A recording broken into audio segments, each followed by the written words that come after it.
listeners to BizBlend podcast, where we go beyond business talk and dive into the mindset, resilience, and human stories that shape how we work and live. I'm your host, Sana, and listeners, today we are tackling something every entrepreneur faces, but few master the art of navigating uncertainty with clarity and courage. And listeners, my guest is Hussein Hallak. He is a Syrian-born Canadian troublemaker, recovering engineer, hopeless romantic, and lifelong learner who has spent over 2 decades helping people make sense of chaos. He's worked with immigrant founders, upcoming artists, and anyone willing to reinvent themselves when life refuses to follow the rules. And his latest book, The Dark Art of Life Mastery, is not about sugarcoating. It is about reclaiming agency and building something real when easy answers just don't cut it.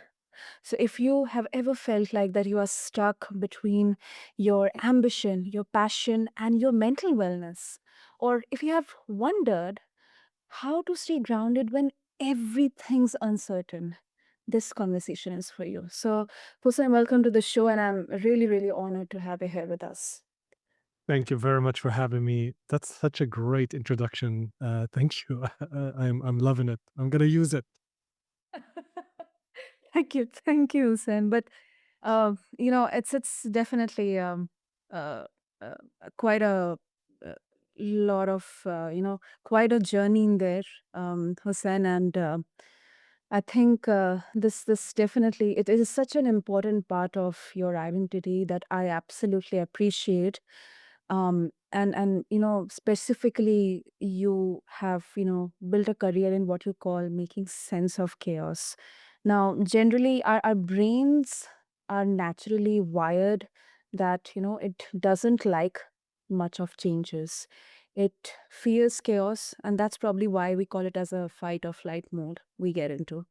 Um, and now, considering so many uncertainties out there, I mean, yes, I'll be very honest.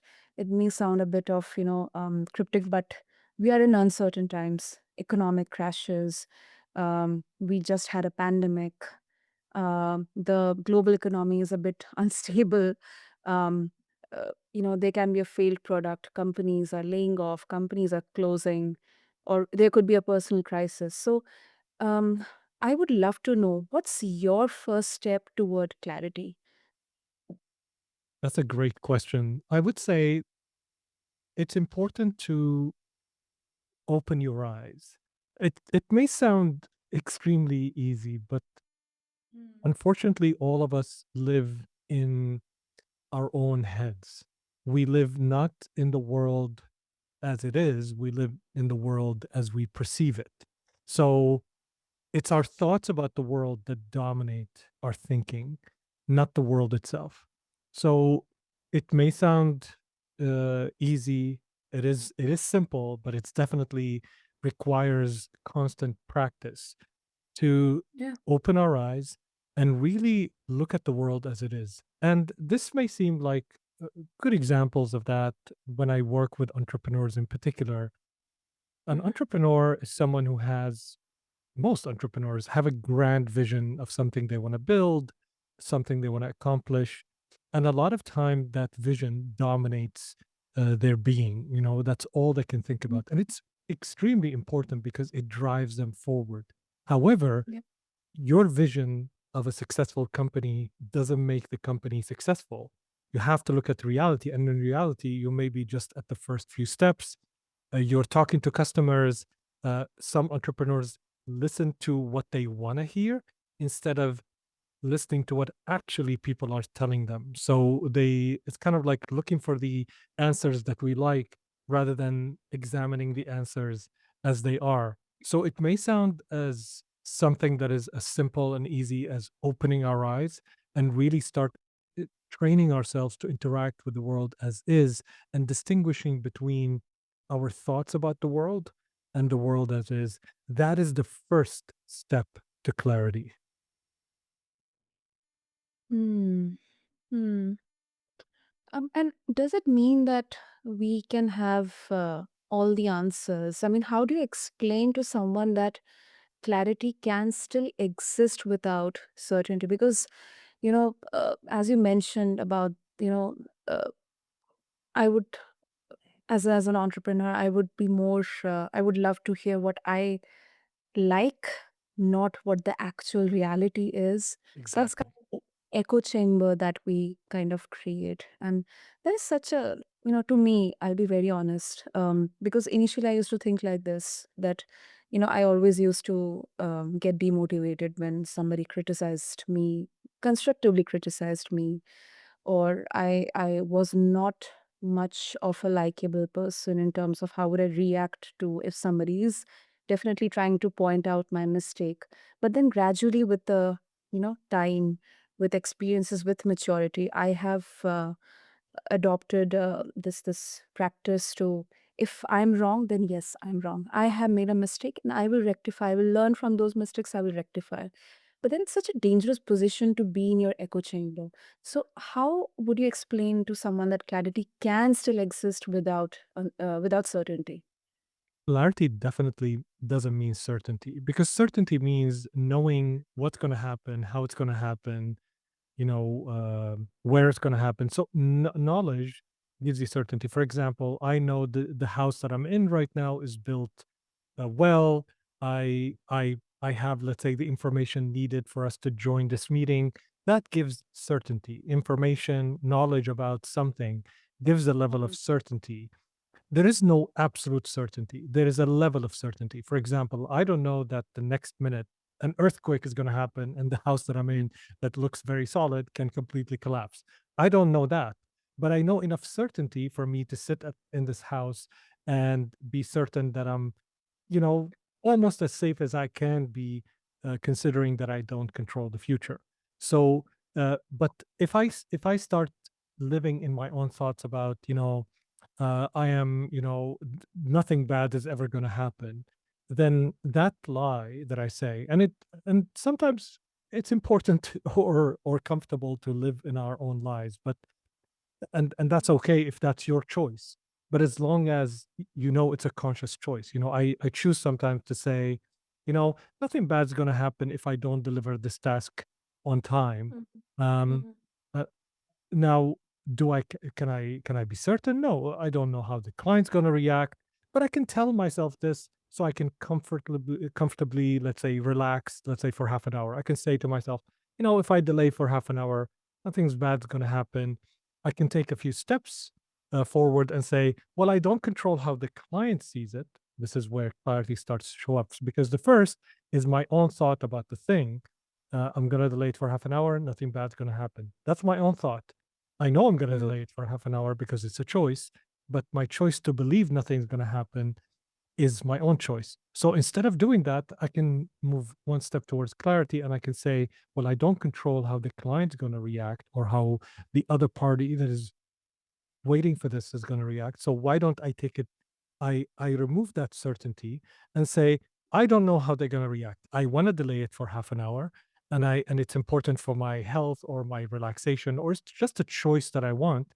So let me take another choice and move closer to the certainty of nothing bad's going to happen. So I send a message and I say, hey, I'm going to be late for half an hour, just letting you know so that you can arrange. And now that I've created knowledge for the other person, there is some sort of level of certainty. So the difference between the first step and the first condition and the second condition is I didn't drown in my own delusion or my own thoughts about the matter.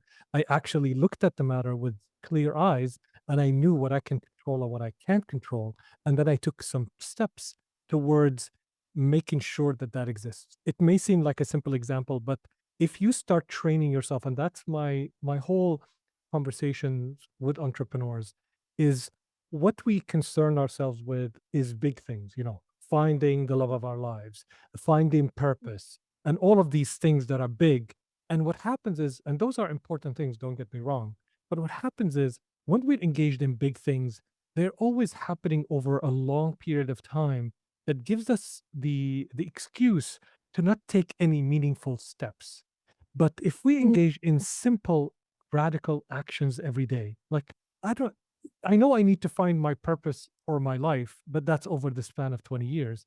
But how about I make up, what I want today to be like, what I want the next hour to be like, and I practice what is it to make choices that impact the next hour or the next day or the next week. And when I start doing that consistently, I become more comfortable in how I think. I learn more about myself. I learn how I interact and how I exist in the world, what matters to me, what doesn't. And the more knowledge I have about myself, I can create certainty in my life because I know how I'm going to react. For example, if I know that, as you said, if feedback hurts me, then I start, asking for feedback in different ways. Instead of saying, "What do you think?" I ask, "Hey, I'm looking for feedback in the following way. Can you give me feedback like this? And can you give it to me written, for example?" So I start asking for what works for me. And I start learning that about myself rather than going down the path that everybody does. And then, get to learn about myself by putting myself in situations that I can't envy, or I don't want. So this is how, by small little actions every day, you can actually create choice in your life.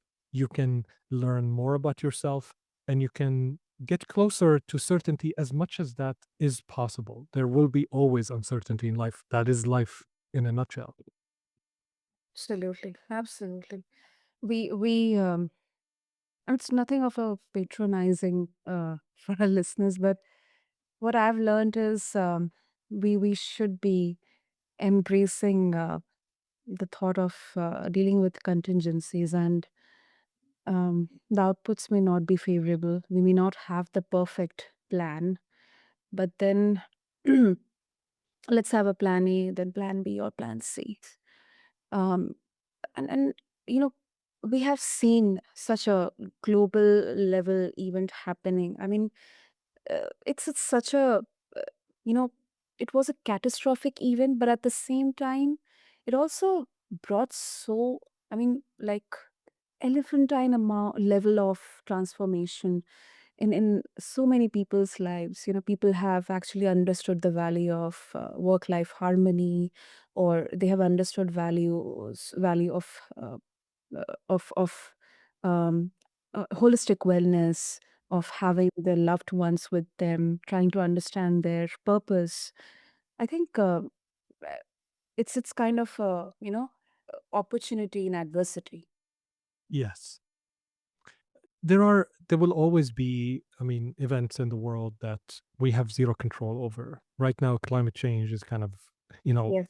ripping through our planet, and it will have, unfortunately, catastrophic impact over several years. We have the rise of different, fascist ideologies around the world, which are kind of impacting how we do business, how we do life, and how we think about the world.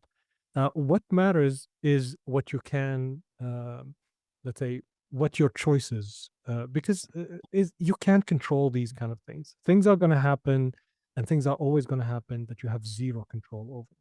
What you can think about is who do you choose to become when you're faced with this. For example, the pandemic happened, and you can choose to become someone who's isolated, afraid, and there is nothing wrong, by the way. Like those are your choices, as long as your choices. I am a big advocate of, as long as the choices that you're making are yours, and they impact your world. However you want them to impact your world, and they don't impact other people's world in a negative sense, in that it takes away something from them, then you're fine to experiment and explore those choices and what they mean to you, because that's how we learn.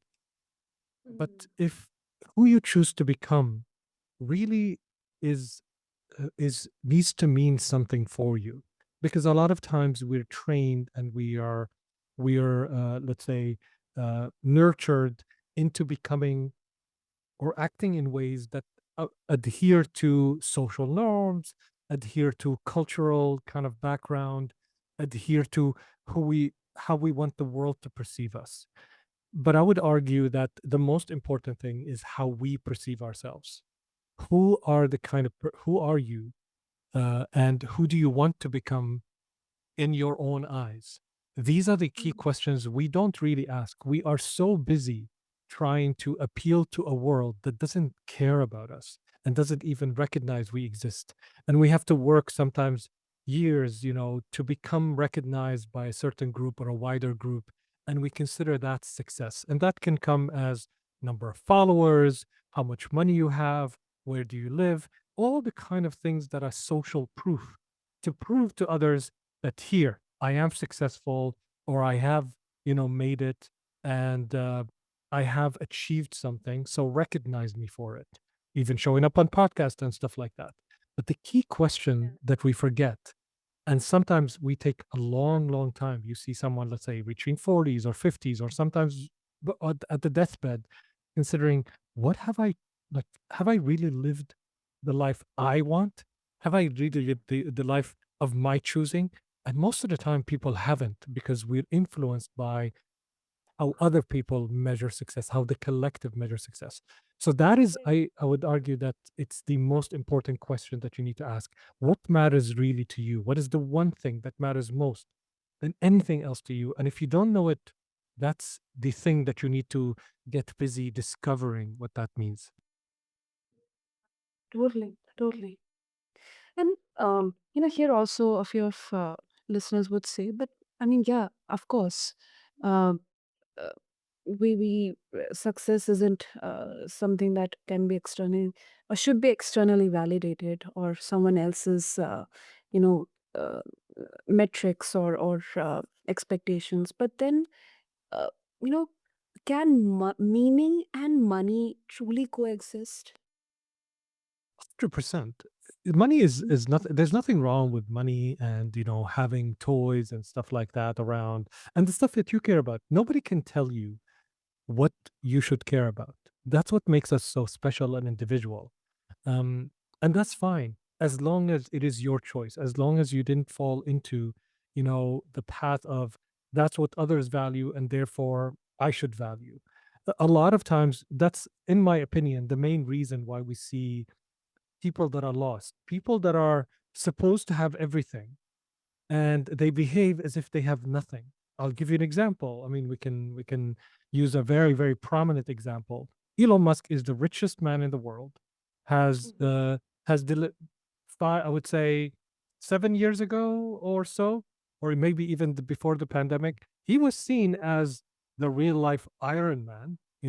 He was seen as someone who birthed these incredible companies, even though he didn't. But he was hailed as the smartest person among us, the person we look up to. And look where he Yep. is right now. He has more money, he has more influence, but he doesn't have the approval. And he seeks like someone. I mean, even I don't ask for approval the way he asked for approval. Not that I'm the measurement or nothing, but this is someone that doesn't need anything from the world, but he acts like he needs everything from the world. He wants validation from the people around him. He wants people to accept him. He's like, that is honestly a pathetic way to live. Um, because if I had any like nearly the amount of, let's say, 1% of the money he has, I would never even search for money anymore or to look for. He has 200 million followers. What more do you need to prove that you have influence in the world? But that shows you that it's not enough. I mean, if Elon Musk is like that and he has all of the validation, he checked every single box, richest Yeah. man, recognition, the most influential companies. He literally got to elect or helped to elect the strongest man in the world and worked right beside him and completely had influence over any institution in the strongest country in the world. He can go anywhere and people would welcome him like a president. So he achieved every checkbox of what we consider a successful person to be, but he doesn't act like a successful person. And that makes you wonder, should I pursue these things just for the sake of being them, if at the end of the day I can achieve all of them and still not feel fulfilled? So I encourage people to reverse that. Ask yourself what fulfills you and make sure you're aware of it, and pursue whatever path you want as long as it is your choice. However, as long as you're aware, you're coming from awareness and you know, hey, I know money is not going to fulfill me, but for now, I'm choosing to pursue money because I need to pay rent. I like to have to be financially secure. I like to retire early. Whatever is your reason that you pursue it, as long as you know you don't mix them and say, I'm pursuing money because if I get enough money, then people will value me, then I'll be someone who has value in the world, then I'll be satisfied. Because that's a false equation. You're never going to do that. For to be to you comfortable with yourself, you need to start there, and that's a personal conversation. You don't get validation, you don't get self fulfillment from others. No matter how many people love you, if you don't love yourself, you're not going to feel love. No matter Yeah. how many people respect you, if you don't respect yourself, the respect is not going to matter. No matter how much money you have in the world, if you don't feel fulfilled and content, no amount of money is going to make you feel like that. So as long as you're aware of where the source of that comes in, kind of like, you can choose to eat a Mars bar as long as you know that eating that Mars bar is not going to fulfill you like eating, a sushi or a good meal. A good meal fills you up and nourishes you. A Mars bar, well, it's great. I love it, but it's not going to fill me up with the same amount of nourishment. That gives me some sugar high and it's nice and it's lovely to have, and that one nourishes me and feeds me. So as long as you're aware of what does what to you, like what things you pursue and their impact on your life, then great. It's when you mix them both, when you treat a Mars bar like a nourishing meal, that's when the problem happens. Wow. Wow. That was absolutely powerful, Hussein. Absolutely powerful. Oh, oh, okay. I wish we would have more time, but if our listeners they would like to connect with you and get a hold of your book, what would be the best way? Thank you for the question and thank you for having me and the great questions that you've asked. I would say The Dark Art of Life Mastery is available on Amazon, available on Barnes and Noble, wherever you want to get it.